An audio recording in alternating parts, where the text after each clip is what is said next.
Selanjutnya saya akan menjelaskan mengenai implementasi form processing dengan menggunakan bahasa pemrograman PHP dalam framework Laravel. Ini merupakan script yang terdapat di dalam modul poin 4.1.2 terkait proses pengolahan data menggunakan form. Kita lihat bahwa di form pengolahannya itu dimulai dari baris ke-7 sampai baris ke-16. Ini merupakan proses pembuatan formnya, di mana pada pertemuan sebelumnya atau part sebelumnya sudah dijelaskan untuk membuat sebuah formulir dalam menggunakan bahasa pemrograman HTML atau PHP, kita bisa menggunakan tag form ya, diawali dengan tag form dan diakhiri dengan slash form seperti ini. Lalu di mana di antaranya kita tuliskan objek apa yang mau kita gunakan. Di dalam tag form tersebut terdapat dua buah atribut, yaitu ada atribut action dan atribut method. Ya, di mana atribut action ini nanti kita akan mengirimkan ya data yang diinput di dalam formulir tersebut untuk ditampung di dalam actionnya. Nah, nanti kita mengarahkan di rootnya ini dengan menggunakan formulir output. Lalu metodenya yang kita gunakan adalah post di sini. Ya, kenapa? Nanti akan saya simulasikan juga apa perbedaan daripada metode get dengan metode postnya. Kemudian di baris ke-8 kita lihat di sini ada sebuah codingan atau sebuah script dengan tulisan csrf underscore field ya. Jadi csrf underscore field ini merupakan sebuah fungsi yang digunakan untuk memproteksi aplikasi Laravel yang sedang kita bangun dari serangan CSRF ya. Jadi CSRF. CSRF itu sendiri merupakan kependekan dari cross-site request forgery yang merupakan sebuah serangan terhadap aplikasi web yang memanfaatkan bug atau vulnerability ya pada aplikasi web yang bekerja dengan cara mengeksploitasi suatu tugas atau task dari sebuah web dengan memanfaatkan autentikasi yang dimiliki oleh korbannya. Jadi CSRF field ini sangatlah penting dan wajib digunakan atau diimplementasikan pada setiap aksi post, put, atau patch pada form input. Jadi pada saat kita menggunakan interaksi dengan menggunakan form, kita wajib menggunakan CSRF field ini di dalamnya. Oke, selanjutnya saya membuat sebuah label dengan nama name, di mana name itu saya buat sebuah text field ya dengan type-nya text ya. Tag input type text dengan saya beri kasih nama variabelnya adalah name. Ya, kemudian nama saya beri dengan tipe yang sama, kita kasih berikan nama variabelnya adalah nama. Dan untuk alamat, karena kita bisa menginput lebih dari satu baris, oleh karenanya saya menggunakan text area. Ya, text area name sama dengan alamat. Nah, kolomnya lebarnya itu adalah 70 dan barisnya adalah 5. Ya, kemudian kita buat sebuah tombol input type submit value simpan. Ya, ini adalah merupakan kita membuat sebuah tombol. Ini merupakan hasil codingan atau script kita membuat sebuah form inputan yang kita beri nama dengan form input. Kemudian kita arahkan form input ini untuk agar tampil nanti dengan menggunakan controller ya. Kita arahkan ke dasar controllernya, kita buat sebuah metode baru di sini baris ke-80 sampai 83 kita lihat terdapat script public function formulir di mana perintahnya adalah return view form input ya. Ketika nanti si URL request-nya mengarahkan ke rootnya akan mengarahkan ke sini. Ya, kemudian jangan lupa kita atur rootnya. Ya, kita lihat di sini ada root formulir. Nah, ini root get formulir dasar controller add formulir. Ya, jadi ketika nanti kita di request yang menuliskan formulir, maka akan mengarahkan ke dasar controller dengan metodenya adalah formulir. Sehingga nanti yang tampil adalah form input, yaitu yang ini. Ya, kemudian kita lihat ini untuk proses penginputan datanya. Kemudian bagaimana untuk proses outputnya, tampilan akhir-akhirnya. Nah, kita lihat di sini bahwa di actionnya kita mengarahkan rootnya itu adalah formulir output. Ya, formulir output. Sehingga kita definisikan dulu dasar controllernya. Kita bikin outputnya, ya.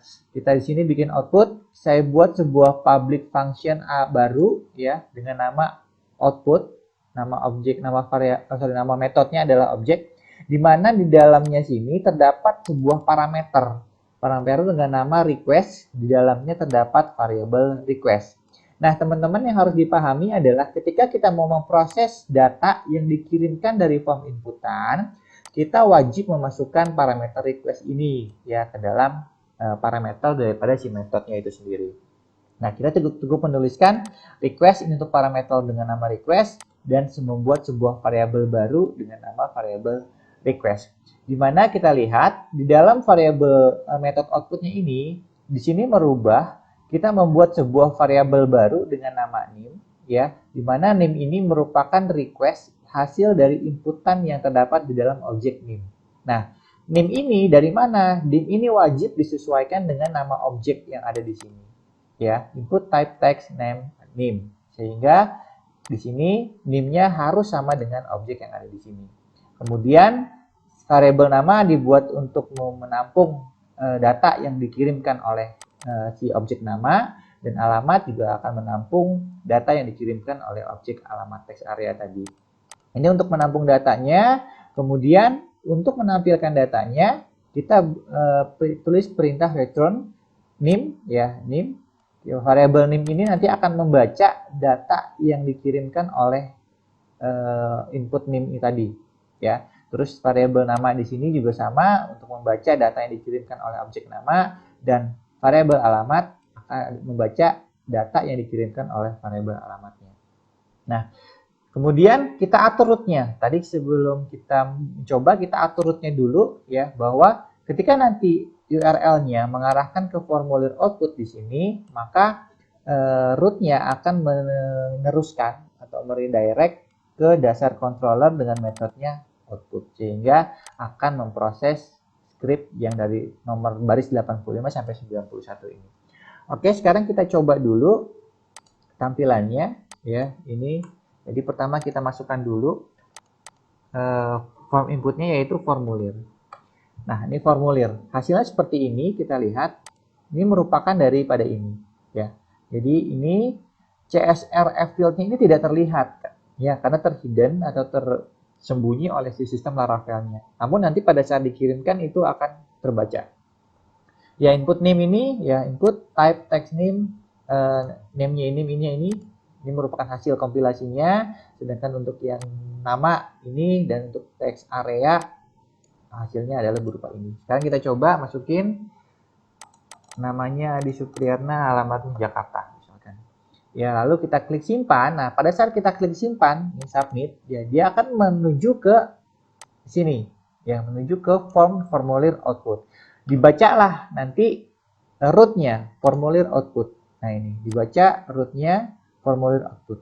Dan yang harus teman-teman perhatikan adalah di sini metodenya, ya, metode di sini kita menggunakan post. Oleh karena itu pada saat pengiriman data kita harus menggunakan post di sini. Ya, jadi bukan get lagi, ya, tapi menggunakan post. Sehingga tulisannya adalah post formulir output, lalu memproses metode output yang terdapat di dalam dasar controller.